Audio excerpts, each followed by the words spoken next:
진행하십시오. 네. 네, 저희가 뒤에 할 이야기가 굉장히 많이 제가 남아서 말이 좀 짧아질 거예요 이제. 네, 하고 싶은 네. 얘기를 다 하고 나면 네. 이제 하나 남았어요. 제가 할 얘기 중에 아, 선거 얘기지. 그건 좀 이따 여러분도 궁금하겠지만 네, 저도 하고 네, 싶은 얘기죠. 질문하실 때 참고해 주시기 바라고요. 네. 나중에 간단한 질문을 좀 많이 받도록 할게요. 네. 그럼 먼저 한번 선거 근데 관련 외신한테는 기회를 안 주고 계세요.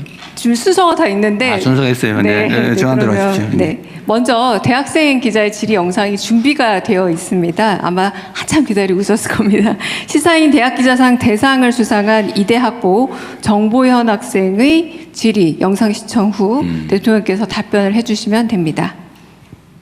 안녕하세요. 이대학부 선임기자 정보연이라고 합니다. 저는 지역격차에 따른 시간 불평등에 대한 질문 드리고 싶습니다.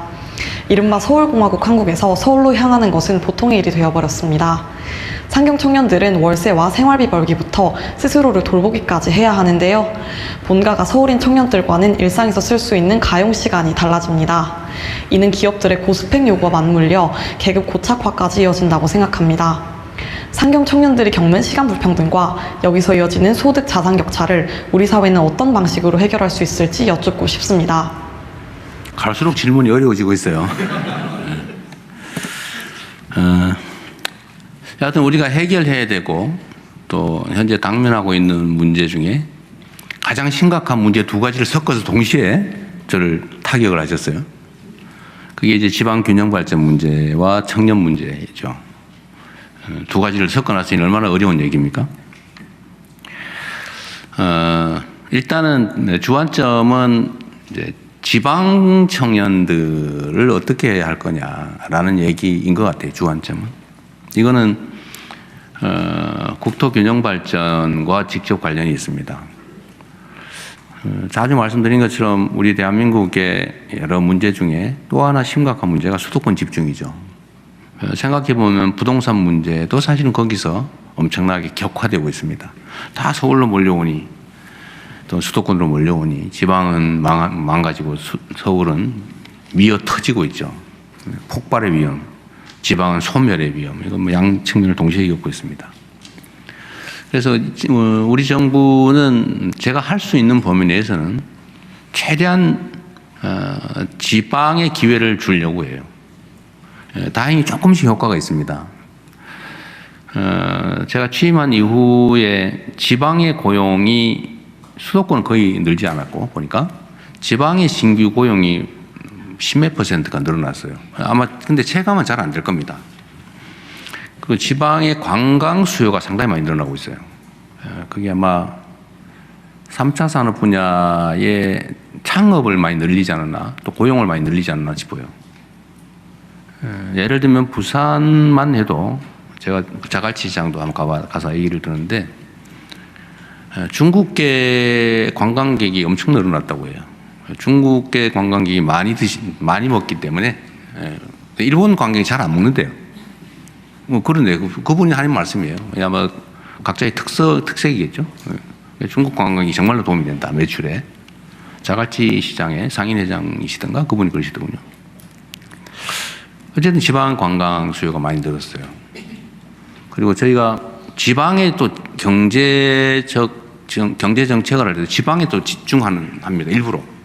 재정 지원도 지방을 많이 늘려요. 예를 들면 서울보다 뭐든 지역화폐 지급할 때도 10%씩 더 지급하죠. 그게 액수로 합산하면 꽤 돼요. 계속 더 늘릴 생각입니다. 또 지방 대학을 저희가 집중해서 또 키우기도 합니다. 예를 들면 앞으로는 소위 5국 3특 체제에 따른 또 서울대에 뭐 10개 만들기 아니면 지방 거점 대학 육성 여기에 이제 집중적으로 예산 투자를 해요. 또 제가 기업들이나 산업 정책을 할 때 기업들에게도 이런 부탁을 하죠. 가급적이면 지방에다가 좀 해달라. 우리 지원하겠다. 그래서 살짝 압력도 좀 넣고요. 직권 남용이 되지 않는 범위 내에서 제가 사실 부탁하죠. 제발. 거기가 더 비전이 있습니다. 앞으로 전기 특히 첨단 산업 분야는 전기 먹는 하마들일 텐데 수도권에는 앞으로 송전탑을 더 건설할 수도 없고 전기는 지산지수 원칙에 따라서 생산지가 더 싸지게 될 겁니다. 그게 훨씬 더 이익이 될 거다. 장기적으로 더 심해질 거다 그게. 이렇게 제가 여러 얘기를 해서 지방에다 또 투자도 조금씩 더 하고 있어요. 지방 대학의 경쟁률이 올해 많이 올라갔다고 합니다. 특히 부산은 해수부 때문이겠지만 해양수산 관련 학과들이 사상 최대의 경쟁률을 기록했다고 해요. 어쨌든 이렇게 조금씩 우리가 획기적인 한 수는 없습니다. 재정정책, 산업경제정책, 뭐 인프라 투자, 기반시설 등등 모든 면에서 지방에 가중치를 주고 있어요. 이제 아예 법으로 강제하려고 준비 중입니다. 그게 대한민국 사는 길이죠.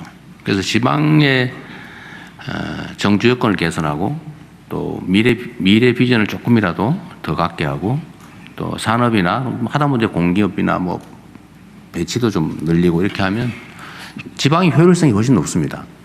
수도권보다는 똑같은 금액을 투자했을 때 특히 장기적으로 보면 더하죠. 그래서 지방 청년들에게 당장 예를 들면 제가 청년 자산 형성 이런 것도 지방에 더 많이 혜택을 주려고 해요. 지방 청년들에게 더 많이. 그래서 뭐 자산 형성을 지원하든지 산업 경제 정책을 지방 중심으로 하든지 교육, 문화, 정주 여건들을 강화하든지 이런 걸 통해서 지방에서 사는 게 오히려 수도권보다는 더 기회가 많게 만들려고 합니다. 조금씩 효과가 있어요. 그러나 이게 뭐 한두 해 사이에 막 획기적으로 확 바뀌지는 않겠지만 그러나 방향은 크게 틀고 있다. 지금 어렵겠지만 또 수도권에 온다고 해서 뭐 수급 생기는 것도 아니에요. 지금 사실은. 그러니까 답답하니까. 그래도 여기 희망이 있어 보이니까 수도권으로 오는데 하여튼 지방에 더 많은 기회를 만들도록 하고요. 또 청년은 이게 이제 사실 청년 세대들 입장에서는 여러 가지 문제들이 있는데 뭐 저도 비슷한 세대의 아이들을 키우고 있습니다만 똑같아요. 정말 힘들어요. 기성세대들은 객관적으로는 상황이 어려웠지만 희망이 있는 세상을 살았잖아요. 그리고 대학 졸업하면 웬만하면 취직되고 정년 보장되고 뭐 엄청난 욕심을 내지 않은 한 그렇게 불안하지 않았어요. 결혼하고 아이 낳고 키우고. 근데 저 같은 세대들이 정말로 행복한 삶을 살았죠. 아마 대한민국이 이 한반도가 최근에 엄청난 정말로 새로운 역사를 쓰고 있는데 아마 우리 세대가 제일 행복한 시기를 누렸어요. 중국 입장에서도 한국을 막 벤치마킹하던 시기가 있었잖아요. 지금은 거의 같아지고 지금 추월 당하고 있죠. 잠시 반짝하는 시기를 우리가 살았던 거예요. 참 희한하게도. 그런데 지금의 청년 세대들은 현실은 좀 아름다운데 미래는 암울한 정말로 특이한 시절을 살고 있어요. 정말 화날 거예요. 힘들고. 그래서 우리가 그 점을 고려를 해야죠. 출생률이 낮아지는 이유도 그런 걸 겁니다. 뭐 출생률 낮아지는 게 누군들 아이 낳아서 결혼해서 가정 이루고 행복하게 살고 싶지 않겠어요. 그런데 그걸 포기하잖아요. 정말 잔인한 현실이죠. 그래서 우리가 미래에 투자를 좀 많이 해야 된다. 지금 당장도 중요한데 미래 세대를 위한 투자도 늘리겠다. 그러면 또 얘기해봐야 무슨 똑같은 정책 나열밖에 안 돼서 화날 것 같아서 어쨌든 노력하겠다는 말씀으로 이 질문에는 이걸로 답을 마치도록 하겠습니다. 너무 답답한 질문이어서 말이 많네요. 네, 이제 두 번째 분야인 정치